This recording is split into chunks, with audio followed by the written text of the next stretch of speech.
With the transfer window coming up, Arsenal need to do a lot of work this summer to make the team better in many aspects. Now, in this video, we're going to go through every single main target I believe Arsenal should be looking for in every position they should get in order to have that perfect summer that was requested at the start of the year. So let's get into it. Now, this is going to be a long video about going through a lot of different players. They're not going to be intently in depth about every single one, and if rumours start emerging a bit more, we'll obviously do unique videos, and some of these players I already have, but I want to basically go through what the perfect summer looks like for Arsenal in realistic ways, and also ways that maybe not really necessarily expected right now, and players that Arsenal should target nonetheless this summer. But I obviously will be taking loads of aspects in charge, like the money, like the positions, like the system will play, and we're not just going to just aimlessly find players and put them in this list. There's obviously a lot to go through. Now, last year when we did this, we obviously went through the sales, and I did this whole list of players that we should be sold, and I do think this year it is very much easy to kind of come up with a list of people that you expect to be sold, or people that you expect should be sold, or maybe. I've done loads of videos in the past about this, so it's not really that deep, and I'm sure when we go into the actual transfers themselves, we will talk about players that will leave to make sure that these guys can get spots within the squad, so that will come into it. Now, looking at the positions that we need, I've come up with a few candidates for every single position, being goalkeeper. Obviously we need a backup number 2, left back, centre back, CDM / centre mid, wingers, so maybe 1 or 2 in that metric, a striker, and I've put down here a versatile forward. A lot of these are attacking midfielders but can also play in different roles, and this could also subside as that second winger or even central midfielder. I think this position is very unique and might be something we even go in for or not. It's not necessarily guaranteed. Now, every single player will have their own little graphic, and I'll be going through my rating out of 10, what I expect for them to come, but my rating is going to be purely based on the impact I believe they're going to have as a transfer overall, not necessarily just next season, not necessarily if they can win Arsenal a title right now, but if the signing for the price that is being quoted is a worthwhile deal, and obviously that will block other transfers if that is worth doing, so that is something to consider within these ratings. And of course you can have your own opinion in the comments about if you like that or not. Ultimately, I'm just trying to show you some of the players that we should be looking at. Now, first, we're obviously going to go through the second goalkeeper spot. Now, this is one of the most controversial spots, I think, in the list. It is a position that we spoke about last year as well, and we mentioned a few goalkeepers there, and some of the same people are going to come up here, because obviously we signed Neto in the end. And although that's not necessarily been a concern for Arsenal, I do think people are going to obviously talk about Raya being quite small, especially in that Donnarumma game where he was so good against PSG. I don't really think it's a priority to get rid of Raya. I think he's had an incredible season. The last few games he's been a little bit shaky, but I mean, I guess that happens. But from a fundamental squad building part, I do kind of understand Arsenal trying to future-proof the team. Now, David Raya is 30 this year. Obviously not the oldest for a goalkeeper, can still play for at least, I'd say, 3 to 4 years at the level that we want, and then even then high level in the football. So it's not necessarily the end of the world for him if he is going to be that number 1. However, with Arsenal's backups being Hein, who probably isn't going to be trusted realistically, but is going to be an option I think that we should talk about at one point, and Setford not really being old enough, and obviously Porter as well being incredibly young, there's a big gap between a 30-year-old and low 20s, and maybe Arsenal want to bridge that gap and get someone else to push in. That's why it's probably to be expected that the number 1 target is João Garcia. Now, someone that we have spoken about a lot. I've done personal videos about him if you want to go and check them out, but even when I made them videos, I would say he was a good talent or a great talent, but now I would say he's one of the most elite goalkeeper talents out there. This season he has gone from strength to strength, and last time we spoke about him in last summer, he'd only played a few games in La Liga. It's mostly La Liga 2 performances where he was easily catching the ball and being very comfortable, but we needed to see how that would scale up, and that's something I was very keen to see this year. Now, first of all, he is probably the most like Raya goalkeeper out there. He catches the ball almost seamlessly and easily, and although he's not someone that really has to play in a possession-based style and runs out of the team and makes these sort of movements like Raya would in a big team like Arsenal who want to build up in that way, he is still a very good shot stopper. I'd say probably a lot better than Raya as a shot stopper. People talk about how elite he is at this, and he is just so comfortable. He's got great reflexes. He's really much bigger than Raya. I think he's 6'3", which is something some people I know will like. And there's not really much I have to say on João Garcia. He's obviously the number 1 target. There's been rumours that Arsenal are getting close to signing him, and there's a lot of teams that want him. You know, Real Madrid, Villa, United, Chelsea have all been linked over the last couple of months. And for 25 mil release clause, I can understand people's perspective of, is that money we need to spend on a goalkeeper position, which is not the priority when we've got such a much more work work to do, especially in the forward areas, which I do think is fair. That's why I am going to come up with some other alternative players. Now, the first player that I want to talk about alternatively is a guy called Woklz. Now, this guy plays for Como. He actually joined them in January, so it might be a bit harder to get him because he's at a club that are very ambitious with Fabregas and want to achieve a lot of things. But he's a goalkeeper that has really caught my eye over the last couple of years because he's been excellent. Now, he was at Royal Antwerp last year. He was their main goalkeeper, got their player of the year in 22-23, and is a goalkeeper that has a better crossing stop percentage than Garcia at nearly 11%, which is incredible. And he's a goalkeeper that's a lot more used to playing in possession-based side. Okay, Antwerp, that league is not obviously the highest, not a top 5, but at Como, he has still scaled well to it in the 6 months he's been there, where he's a player that is happy to come into possession and do good passes. He's not the best passer in the world, but I do think that's the level where he has showed great improvement. Now, he's not probably the best shot stopper in the world. He actually has a point shot expected goals at exactly 0 this year, so he's conceded the exact amount he should have, which is, I mean, I guess fine. It's not exactly bad. And he is a 29-year-old goalkeeper. He's obviously on the taller scale as well, which is something I've considered with a lot of these players because I think that is probably one of the weaknesses Raya has. But this guy can come in as a number 2. He will be behind Raya. He's the same age as Raya and easily be a player that can come in for cup games and be acceptable. Now, arrogantly, I don't want to say that he'd want to do that. He just joined Como. They've got a lot of ambition and I don't even know how much it would cost to get him. I'm guessing it'd be around 15 to 20 mil. And even then, probably less than that because I think Como know they've got other players to sell a lot more. But he's fundamentally an option that Arsenal should consider because if they want a player that can just be that backup, a bit of a Ortega type for Man City that can come in for these cup games, then this player can do the job. Now, in contrast, if Arsenal do want to get a young goalkeeper and don't want to pay the money of Garcia for 20 mil, 25 mil that we don't have, then there's always an option to actually go back to Royal Antwerp and get the goalkeeper we were linked to in January called Senna Lamed. This player is a guy that's actually been in the Royal Antwerp team. He's replaced Woklz since Woklz has left and gone to Como, and he is a goalkeeper that also has this style of being a goalkeeper that can catch the ball. He's in the top 1% of goalkeepers in the top 14 leagues in Europe with 11% crosses stopped. Obviously, you have to consider the league and the crossing technique and ability of the Belgium league, which is fair enough. But he is also a very good shot stopper, 81% save percentage, a post-shot expected goals of 0.5, which is in the top 1% as well. But more importantly, I think he actually has a lot of touches on the ball. He has 41 touches. He plays very short passing over long, which maybe not what Arsenal want to do if you think about it, because he doesn't launch it a lot. But I do think at 22 years old, he is a guy that has a lot of potential and could be a player that you just bring in to maybe give you something different. He doesn't have to work. I don't know if it costs that much. I would expect 10 to 15 mil out of the Belgium league. And realistically, this just might be an easier option than Garcia, because then we can still rely on Raya. Now, he's 6'4" as well, and these links don't come out of nowhere. We've been linked in January. I think United were linked in January as well. So he is a player that has potential and people know about it. And he does play a little bit differently to Raya as well. Now, there's one more player I have to talk about in the goalkeeper discussion, and it's a guy called Midfield. A lot of you will probably know who this is. He has been a goalkeeper for a while. He was played for Benfica and was very good, I think, for them, but then kind of got thrown out. But he has become an incredible goalkeeper over the last couple of years, and in my opinion, has been the best goalkeeper in the Serie A this season. Now, he plays for Roma, which is obviously a big club, and it's not necessarily going to be the easiest to get away from him. And he's also not really an Arteta goalkeeper. He's not really known to be stopping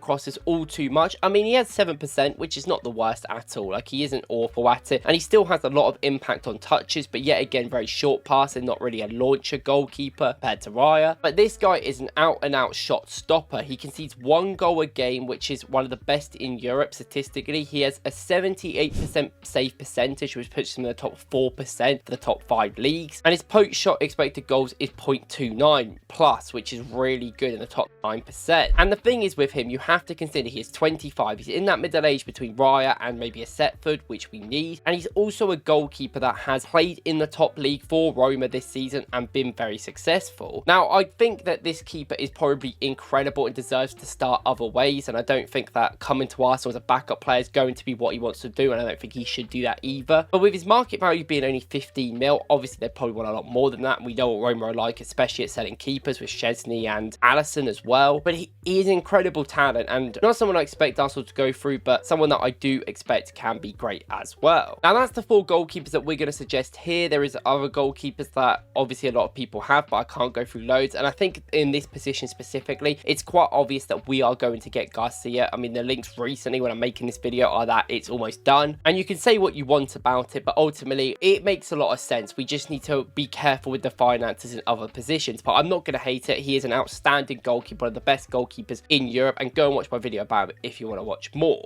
Now, the next position we're going to talk about is left back. Now, with the left back position, this is also one that I wouldn't say is a priority for Arsenal, but it's something that we need to consider. This does mean that some left backs do have to leave. It kind of is crazy to think I'm talking about a left back when it's probably our biggest position of depth, but it's quite clear players like Zinchenko, players like Tierney, players like Tomiyasu are not really players that are even going to be fit enough to play or are in this squad's plans. And I also think people like Kivior could be considered as well, but that's more for the other position we'll talk about in a sec. Now, I believe that Arsenal should look for a left back that can overlap and kind of play as a bit of an attacking outfit that can kind of give us something different and kind of be that sort of byline player that we just don't really have, because even Calafiori and Miles has turned into a little bit of an attacking player, prefer to come inside than really be on that depth, which compared to what Martinelli wants and some of the midfielders want for our team, I do think that is what is a bit different. They all want to be in that half space, and sometimes you need someone to go out wide. Now, I do think this is one of the hardest positions to buy from, because I just do not think there's a lot of left backs out there really overlapping and really playing that sort of football at the moment. I also think compared to what Arsenal want to do, this really is dependent on what specific sort of profile we want, because there's a sort of aspect, and we will go into it, that there could be a sort of defensive player as well. Now, the first one we're going to talk about is Maxime Du Cooper. Now, this is a player that has been spoken about a lot because I think he is just one of their market opportunities, quite a cheap option. Yet again, from the Belgium league, he plays for Club Brugge, and he has been playing as a very attacking player. Now, this guy was a winger, I think, before he actually moved into a fullback position, and while a lot of the players that you see do that, you can see they're a much more attacking threat than a defensive one. Now, statistically, he is incredible. He has an incredible amount of progressive passes. He's incredibly great at creating chances in that final third, and that is what I alluded to with Arsenal maybe needing with their left back, not necessarily a defensive beast, but someone that is going to run and be a creative player on that sort of wing back role. I know you can argue Zinchenko can do it, but yeah, again, he's a player that comes in the middle, not really out wide. Now, he is obviously not going to be the best player in the world when he plays in the Belgium league fundamentally at 25. He's not exactly young, and I think that is something that needs to be noted when talking about this player. And when you watch him, there's so much attacking quality there. I think he's a great dribbler under pressure. I do think that he's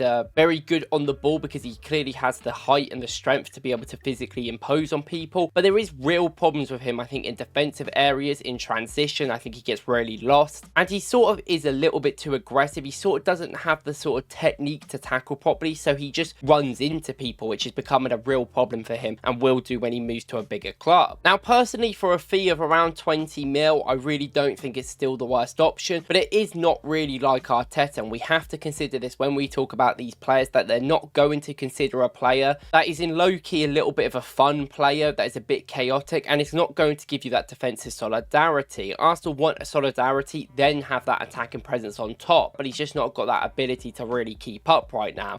Now, another player within the same mould as him, I would say, and probably has the same problems, but maybe not as bad, is a guy called Mario Jr., who plays for PSV, who you'll remember we played against in the Champions League. Now, this guy's a bit older, 26, so yet again, not really that young talent, which maybe we want, I would argue. But this guy is yet again a player that I would say is definitely more beneficial in the attacking areas compared to the defensive. Now, unlike Cooper, I do think this guy has a little bit better defensive level, and I do think the Dutch league is better than the Belgium league, and this guy's been playing at a high level. But we have seen it before when we played PSV. They do play a system of prioritizing going for attacking plays rather than being defensive, and even against us, they just completely got outplayed because they were trying to do the Peter Bosz tactic of just trying to beat teams, and when teams have quality over you, simply just not going to work sometimes. He is a really good crosser, and I think that is something that's really important. If he gets to the byline and gets these sort of areas, he can put the crosses in, which I think is a vitally big component of our game, and if we're going to continue with it, I want better crosses. He's very much comfortable on the ball as well, willing to be on the ball. He's willing to play against low blocks in a dominant possession side against the teams in their league, and he's not going to be the best option in the world, but at his age, if you get him for 15-20 mil, I could easily see him being an option. Now, I don't think he'll be a great option overall because he is 5'6", very small, and we know that's not going to be something Arteta considers, but maybe you want something different in many ways. And now, quickly, in the sort of notion of getting an overlapping fullback, we have to talk about Miguel Gutierrez from Genoa, who has been excellent this season in the league and arguably been one of the best left backs within that league. He is someone that is incredible crosser, incredibly good going forward, but still has a very good defensive level, being able to recover, get back, and be quite smart off the ball. Now, I won't go into this guy too much because ultimately he's at Genoa, and I think we all know what that means. He's even going to go to Real Madrid or Man City, and with the links to Man City, even if Arsenal tried to come with a deal, I think we'd get overpriced from it, which is not something I really want to get into. But now, one of the big ones is going to be Milo Krshkev. Now, when I originally made this video and kind of came up with the players, I actually didn't have Krshkev in it because I kind of have a bit of an idea that I don't think it's realistic that Arsenal will go for him, so I kind of shade away from that, but I do want to speak about him because he is a brilliant player. Now, Krshkev on the ball is one of the best players, I would say, in that left back position. Not only is he a very good progressive and direct player, being able to carry it and run so quickly, which I'm sure you've seen this season in the Prem, he's actually not afraid to kick the ball long, he's not afraid to get into positions to help his teammates on overlaps, and he's actually just a very comfortable player at building up for the team very quickly or slowly, and a very good tempo controller within there. I also like how he is kind of like a touchline player. He is someone that is willing to get on the ball, but he's most likely going to have that where the line is. I'm sure there'll be considerations about Krshkev and how good he is. Now, Krshkev is whatever. I do think that he is incredible, but I think the price that it's going to cost to get him is just far too much for a left back when it's not Arsenal's priority. In my opinion, it's probably the least prioritized position that we should think about going into this summer of what we need.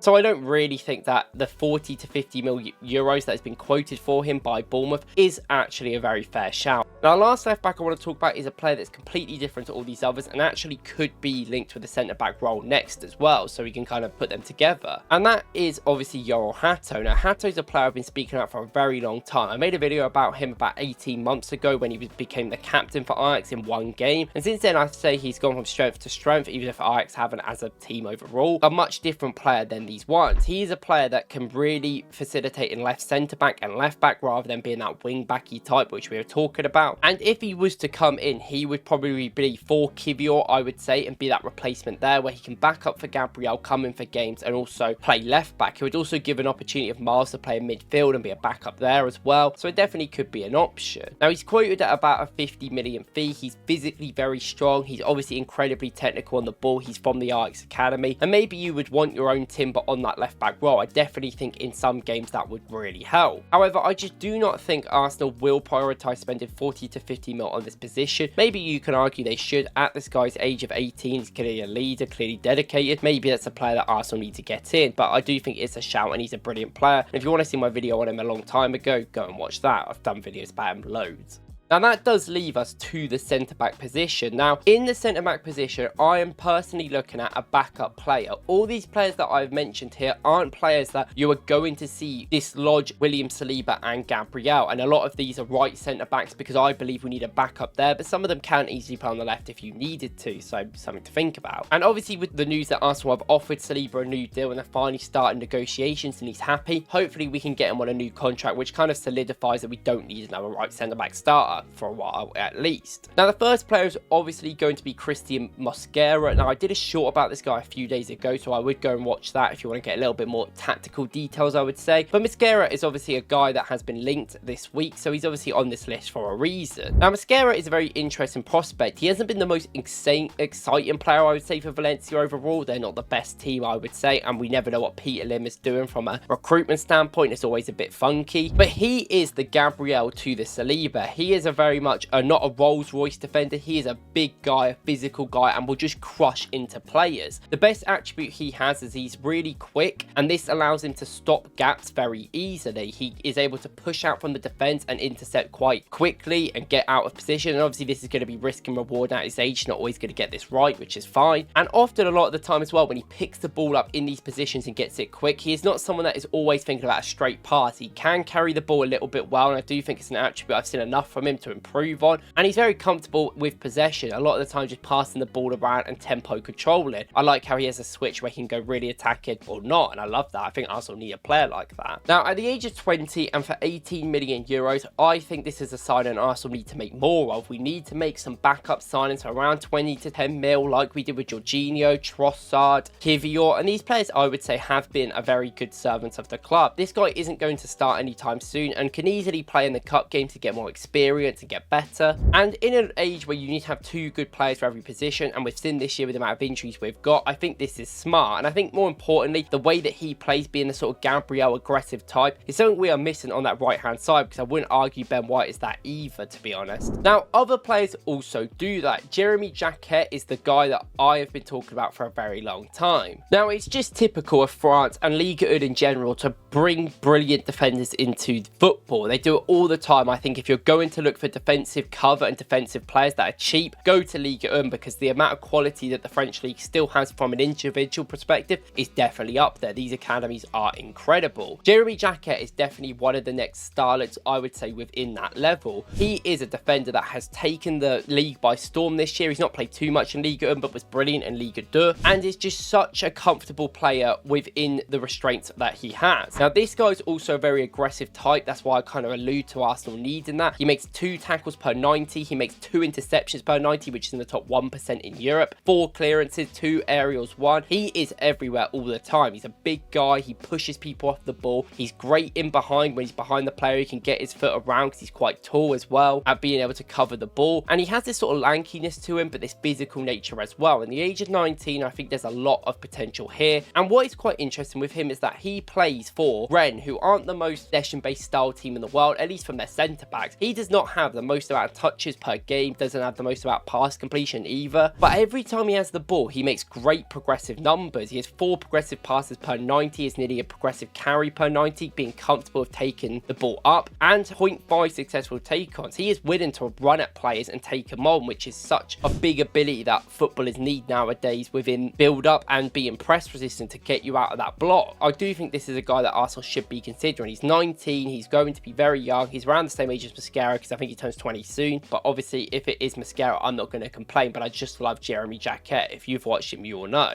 And the last centre-back we have to talk about is Dean Howson. I'm really sure about this guy, about how everyone was linked to him, and I've spoken about him quite a few times, if you guys would know. And he's definitely a player that I think that everyone kind of knows about, so there's not really too much to go into. He's always been an incredible talent. When he was in Italy, there were so many teams that wanted him, and I can't believe Bournemouth got him at the time. When they bought him for 17 mil, I remember thinking that this is an incredible coup, and that 50 mil release clause they obviously knew wasn't going to last if he played well, which he did. Now, the best thing about Dean Howson is not only that he's tall, and he obviously scored against Arsenal recently, and he's got a pretty good effectiveness, I'd say, from the air, but it's just how comfortable he is on the ball. He can play possession-based football, which is key for big sides across Europe right now, where he can pick that ball up and just run with it or keep it in brilliant long passes. And even at the age of 19, it's not always the most cleanest thing in the world, but he has a good enough level to do that, which is incredible. Now, he is a little bit weak in aerial duels. He wins a lot of aerial duels, but gets into a lot and doesn't win all of them. And I do think he's a little bit more lanky than strong right now, so that's something that you would want to improve. And he's not necessarily always the most comfortable passer on the ball. He'll make a lot of long passes, I think, poor decision-wise, which is why he hasn't got the best completion rate. But I do think he is a very progressive player, and that's obviously going to be a give or take. Sometimes it's not going to work when you're so encouraged to make forward passes, which may not always be the case when you play for Arsenal. For the 50 million euro release clause, it's definitely a consideration of, do Arsenal want to pay you the money for this guy to be a backup at the end of the day? Now, if Saliba is going to leave and doesn't sign a contract, it makes sense to get him in because he is that heir to the throne. Now, there's other centre-backs that we can always consider. I did also analyse De Bast for this video, who plays for Sporting, but I realised that maybe the price is going to be too much, and fundamentally I don't really like how Sporting centre-backs are used in an Arsenal system, so I don't really like the transition there, but I do think he's also a great option if you look at him as well. And then we're going to move on to the defensive midfield, which is obviously a priority position with Jorginho leaving, and what I believe party to to not really be good enough anymore in certain games. But I do think Arsenal need a comfortable level. Now, of course, it's not easy to do this without talking about Zubimendi. He is the guy that is probably going to sign. I'm very confident that he is going to sign by the rumours that we've seen for over a year now, which is insane because I've been making videos about this guy for 2 years now. But ultimately, he's a player that is really, really good and is going to help Arsenal a lot in this team, because I think more importantly, he's a player that is just that solid base where Arsenal can build up from. We can also use our defenders and our fullbacks as well, but I do think he is going to be that sort of platform that allows everyone else to really excel. That defensive midfield that sits there, just wins the ball back and passes it off to the people to make all the work happen. And I do think that's our Zubimendi in many ways. And there's a lot of criticism about this transfer. I don't really get it. I get that he's not necessarily the most flashy player, he's not necessarily the best player, he's not also the biggest player of all time, but I think Arsenal's best midfield in the last 3 years has been when we played that box midfield with Jorginho, Rice, Havertz and Odegaard. Now, I don't think that's necessarily going to work completely, but I do think that should be a way Arsenal have that metric to go back to it. And I think with Jorginho's pace, it's really hard to make it better for him, because I think he has to have that box midfield because he has to have players close to him. But Zubimendi doesn't. He can cover ground a lot. He's very comfortable on the ball. And I think in some games, there is a certain level Arsenal are too frantic. He's that calm player in these situations that we need. And I think this guy will be a player that can come in and just fit straight away, which I am happy with. Now, because I think Zubimendi is probably going to come in, if you're looking at another central midfielder for Arsenal rather than maybe a DM, let's say, or someone that can maybe play there, I think we have to be looking at maybe younger options or maybe like a backup option for the start. Now, the first player I want to speak about is Adi from Lille. Now, yet again, another Liga 1 youngster, another Lille youngster as well, but this guy is incredible. He started off as a 10, he was very creative, he's very good in between the lines, he's like good dribbler and he's still got that, and he's very brave on the ball, but he's also a player now that has got a bit lanky, a bit taller since he's got a bit older, and is now being moved back into a 6/8, and I love him in this 8 role. I think he's only 17 years old, where there's so much potential there still, and he still has a brilliant level of everything. In my eyes, he's a little bit based in all categories, but I think his best work is that sort of in-between dribbling in tight areas, which I believe that we need more dribblers in this team, fundamentally, no matter where. And he's got great anticipation of the ball, which I think is another thing that Arteta really prioritises and is really good as well. And I do think in a few words here, I've tried to state that how good this guy is at his age, and it's something we should be considering. And if we don't want to maybe go for him because he's too young and we want someone to actually contribute now, maybe going a little bit older and looking at Lamine Camara from Monaco could be a shout. Now, this guy, yet again, is another Liga and great player, and he has been insane this season. Last year, it was obviously Fofana was a real big player for Monaco, and Camara was there as well, and Camara this season has really taken that mantle, and it's great. He kind of reminds me a little bit like Yuri Tiedemann sort of type of player. Position-wise, he does play the same. He's just a very good all-round player that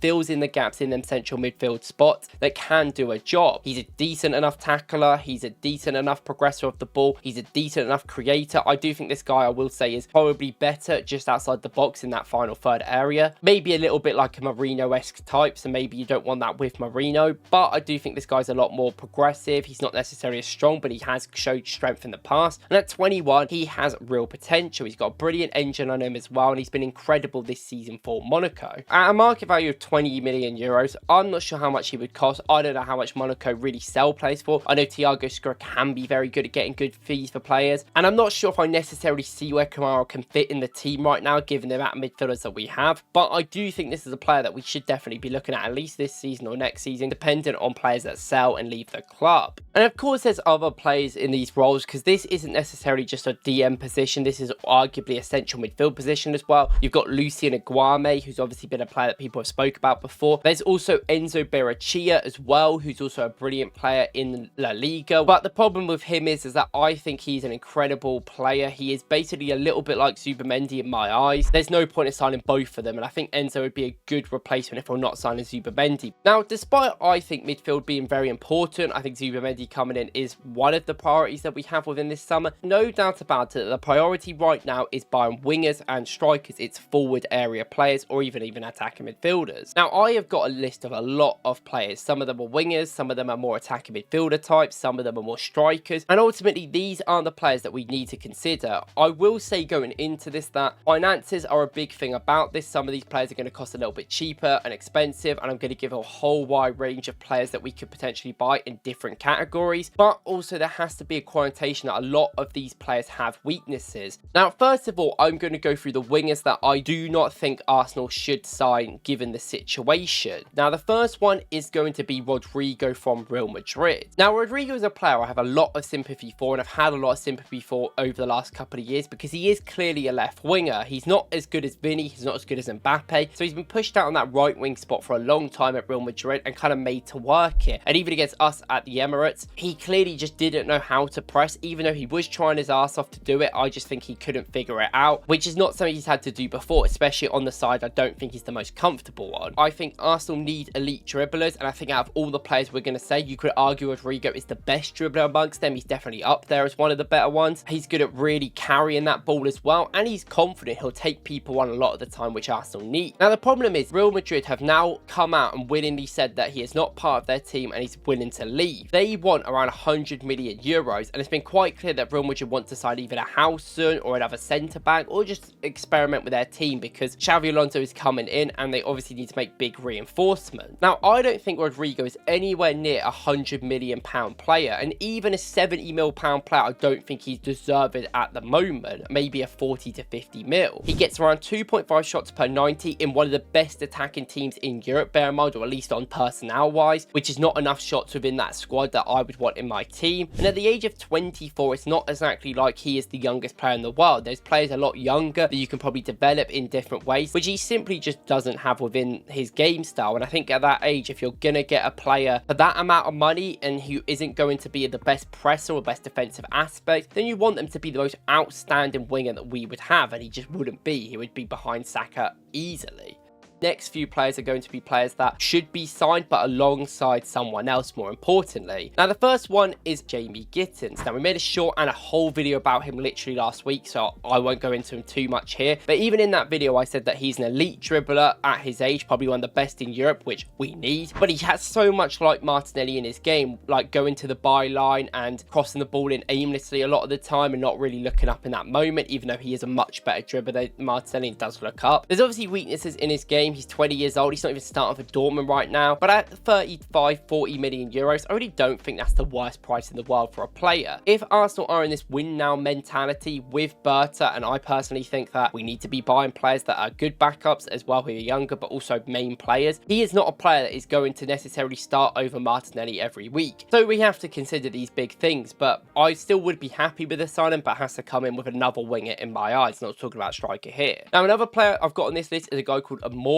who's from Wolfsburg in Germany. Now, Amora is a player that probably a lot of people don't really know. In many ways, he's a little bit like a B-Tech Marmouche, and he plays in the Bundesliga. Obviously, if you've seen my podcast with 40, you will know my opinions about that league, but I do love it overall. He is just a player that works really hard off of the ball. He can play an attacking midfield and on the left wing as well. And he's not necessarily the out-and-out player in that final third. He's more of a creator than anything. He's very unselfish, very good at finding teammates. I think this guy will be good. I think this guy is actually very underrated. He's just turned 25, and at 10 goals and 8 assists this season, he's had a good output. I mean, I would argue that's a very decent output if he gets double digits in both with a few games left. I do think if it's a situation where Trossard leaves, which I do think should happen, I think Trossard has to go this summer in my eyes. I think if this guy comes in to be that replacement for Trossard, even the same with Gittins, if he came in to be that replacement with Trossard, it's literally not the end of the world. This guy's a lot younger. I think he brings a lot of Trossard within his game. Obviously, this guy wouldn't be a starter. That's more of a squad player.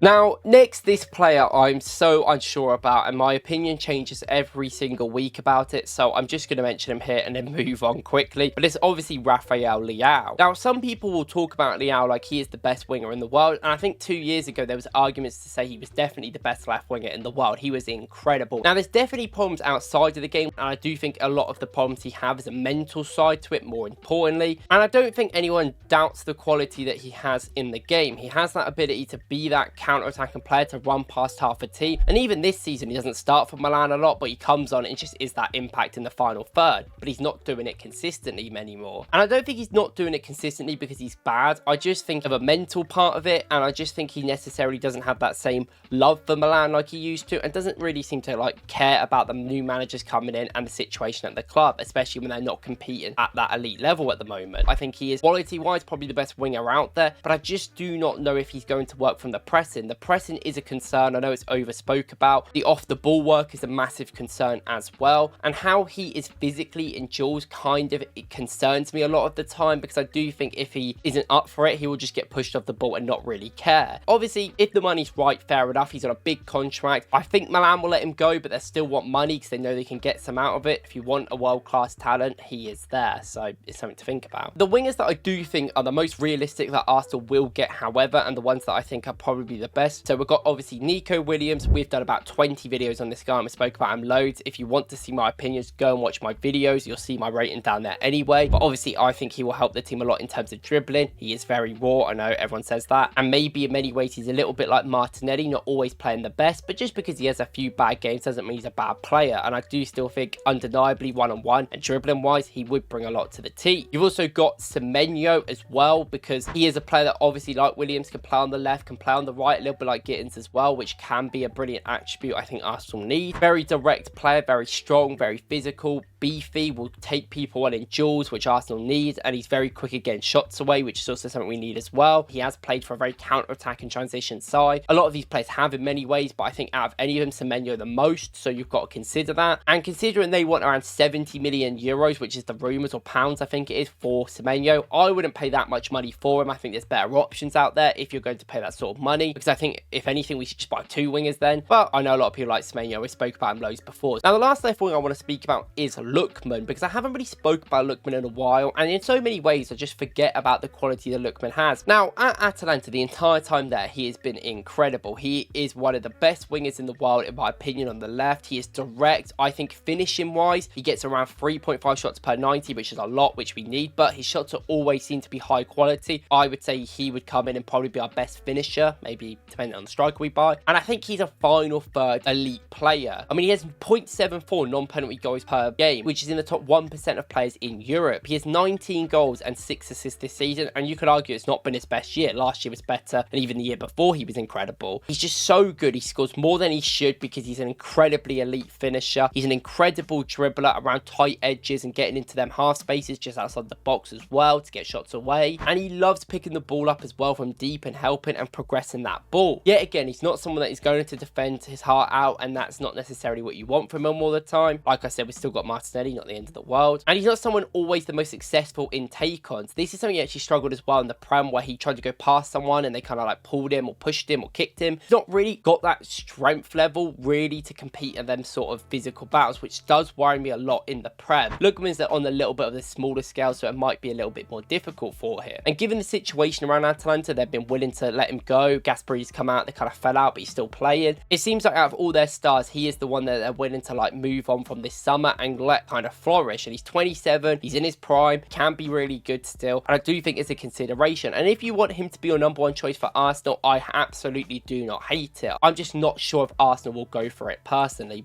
And obviously the winger I think is very important to this team, but obviously the striker that goes with them equally as important. Goalkeepers is obviously the number one target it looks like, and I do have some idea that he might be the striker that Arsenal get. And honestly, I'm more positive about this than a lot of people are. I'm kind of sick of buying specific tactical players that always fit the elite level of our team. I think there's a certain level of stacking talent. In every sport, there's always this level of if you stack talent good enough, they should be able to figure it out. Now, it doesn't always work like that, and I understand that, but getting good enough talent is always going to be great. Now, do I think Goalkeepers is the best striker in the world? No, I have famously been quite negative about him over the last couple of years, but that is because I think that the levels that people think Goalkeepers is at to the levels that he actually is at is a big difference, but I don't think the level he is at is the worst in the world. I still think he's a very good striker. People see his physicality and his strength and how big he is and think that that's a great thing, and that can be, and I think for Arsenal that can be a great thing that we use. But there's something that is a problem with Goalkeepers is he's kind of like a bulldozer, but not in a good way. There is a lot of space in the Portuguese league, and sometimes he is a bit hard at turning on his foot, and he kind of just runs into people, and it creates fouls, it creates problems. And in the Prem, if anyone goes on the floor right now, it's a free kick, so you don't really want to have a striker that's just running into people all the time. I do think his running in behind is something that we are fundamentally missing within this team, and more importantly, he is a very good finisher. You can talk about his goals, and I think a lot of them you can analyse and talk about how bad they are and how bad the defending is, but he is a good finisher, and I always will see that with him. He gets a lot of power and generates a lot of power with every shot he has, that usually crushes the ball in into the top of the net. Just having someone that's a better finisher, better positioning sometimes, and maybe good enough to get on the end of things could be important. Now, he's not the best movement in the world, he's not the most physical, he's not great in the air, I understand these things, but just always having that option will be good. I think a lot of the fans are going to be upset with Gyökeres, which is fine, but I think I'm going to judge it more on the players around him than just him as a whole, because we'll have to see.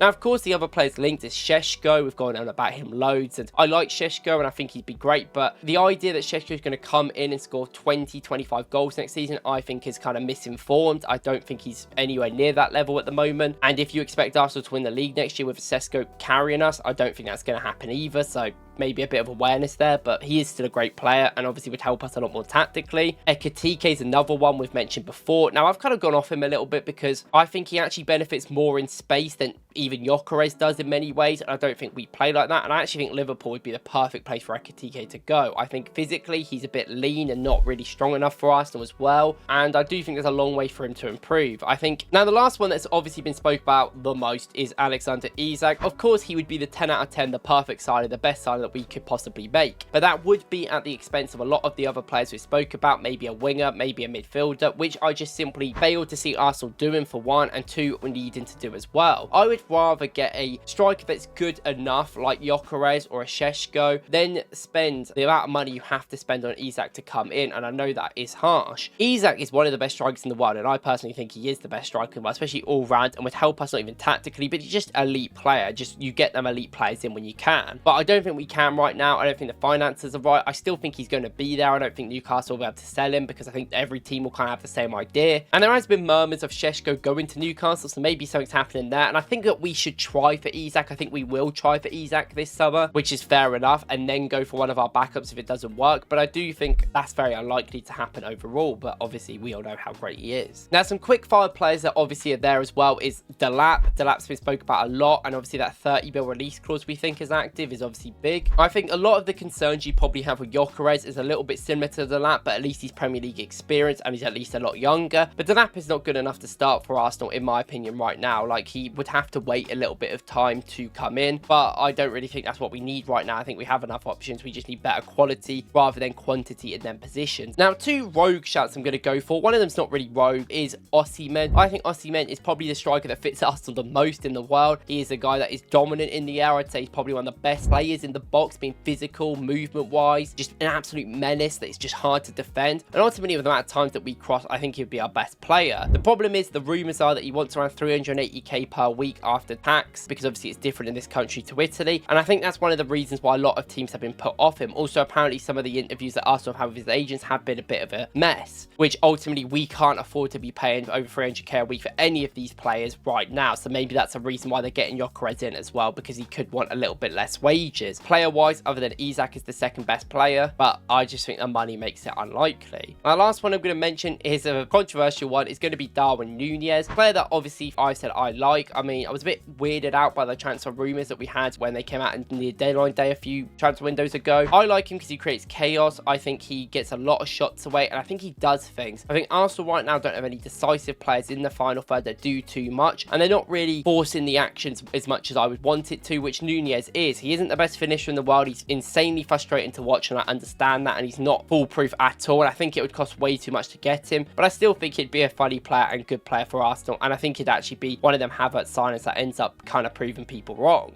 Now that's the strikers, because I don't really think there's many other strikers you can consider in our position. Maybe a David on a free, maybe there's other options out there, but I think these are the players that we should get, because ultimately there's not many great strikers out there, and a lot of these are young in themselves. Now there is another position I want to talk about, and it's maybe like a versatile forward. I think that if we are going to sign 2 wingers and a striker, or at least a striker and a winger, we should look to get a versatile forward. I think it's one of the most important aspects of the team, just someone that can cover for Saka as well, and Odegaard, and all these positions. So obviously the first one is Woklz, a player that we have spoke about a little bit. Obviously a lot of Arsenal fans have. He's been player linked for 22 million euros, I think, from Leicester, who are willing to sell because they got relegated. I know a lot of people have questions about him, and people don't like how good he is maybe right now, and they think that he should go to a team that's in between Arsenal and Leicester because that's not going to help his progression. Completely understand that. I actually think I agree with that. But he's a good attacking midfielder, left winger sort of type of player, can progress the ball. More in that attacking midfield, sort of Vieira type player, but we just need some of those options. I think Vieira hasn't worked out, and I think he'll be gone in this summer, so I think it is fair enough to get these players in. This is where Xavi Simons also comes in. I know some people have questioned about how he would fit in this system, but I think that what Xavi Simons brings, more importantly, is great dribbling in small, tight areas, in central areas, which I think is very important for us. And I think he just pulls players out of position to create things for other teammates. Not the tallest, he's very small, but he is good enough, I'd say, in these abilities to create separation and not get beefed all the time. Confident, he's a good shooter from outside the box, which, you know, we've been struggling with this year, I would say. And I know it costs a lot of money to get Xavi Simons, but he does future-proof your maybe attacking midfield, your central midfield, and he could play wing if he has to for a long time. Versatile option, very good player, but obviously probably not likely right now. The same with Kudus. He's a player that I've liked for years, but obviously versatile. Links to Saudi, which make it nearly impossible to get him, so that's a player that could help us in many positions, but I find it unlikely right now. And there's also people like Nkuku that I did a short about, if you know, that we were linked to, who I know a lot of people aren't going to like, and Buena from Villarreal, who's that more left winger, left centre mid sort of creative player. In creative numbers are insane this season though, and I think he would give some balance to Odegaard in certain games, so could be an option, but I think he's got a 60 mil release clause. And if we are going to look at attacking midfield, when we might as well look at 2 different options. You even look at Nico Paz from Como, who was linked a few months ago in January, and he is a very good player with a lot of talent. He not only works hard off the ball, being able to help defensively, which is compared to a lot of attacking midfielders and wingers, which we need. He's very confident at taking players on, progressing the ball in passes. He's not really a carry player, which may put people off, because I know we need more like carrying types, you could argue. Maybe incisive dribblers, and this guy's not really like that. He's more of the Odegaard passy type of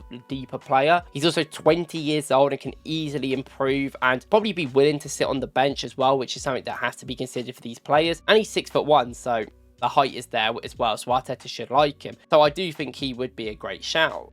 Now, the last player I'm going to go through just briefly is Eberechi Eze. And Eze is actually very similar to Paz in many ways, but I do think Eze is a player that you are going to see want to dribble a little bit more in tight areas. I'd say he's a lot stronger. He's very good under pressure and in contact. Not the best season. I think the last couple of months have been brilliant, but the half the season before that, he wasn't great, and I don't just forget that. But very creative player, can play in central midfield, can play on the wing, can play in cam, can play in attacking midfield, and can really help the team, I think, overall. But it might just be too expensive, and I'm not sure if Crystal Palace be willing to let him go. Maybe a little bit more this year than the years before. Now, if you want to see me talk about these 3 players, there will be a big Twitter thread alongside this video where I go through these players alongside the ones we spoke about, so just for some extra content. Now, that's all the options that we have come down to in this video, but obviously it wouldn't be a proper video talking about the perfect summer if we don't mention some of the players that Arsenal should sign, in my opinion. Now, I think going through the list, money is a big thing, and you have to consider that when talking about these players. Let's say already on lock that Zubimendi and Garcia are coming in, say for a combined 75 mil, say that's in there. I think looking at centre-backs, Mosquera looks like a player that we could get in for 20 mil, so we'll put that in there as well. I think that's a great shout. And if we look at wingers, I would say a Semenyo or Williams is very likely. You've got to think about the money there. And a Gyökeres in for around £60 million as well. Now, Arsenal are going to have to buy some youngsters in some areas. If it's Woklz in attacking midfield, if it's Mosquera in defence, there is going to have to be sacrifices made in order to get the players that we want. But as long as we buy good youngsters in good areas and sell well as well, I still think Arsenal can make serious progress this summer. Now, in the comments, put your preferred perfect team that you could buy. Let's all say we get £200 million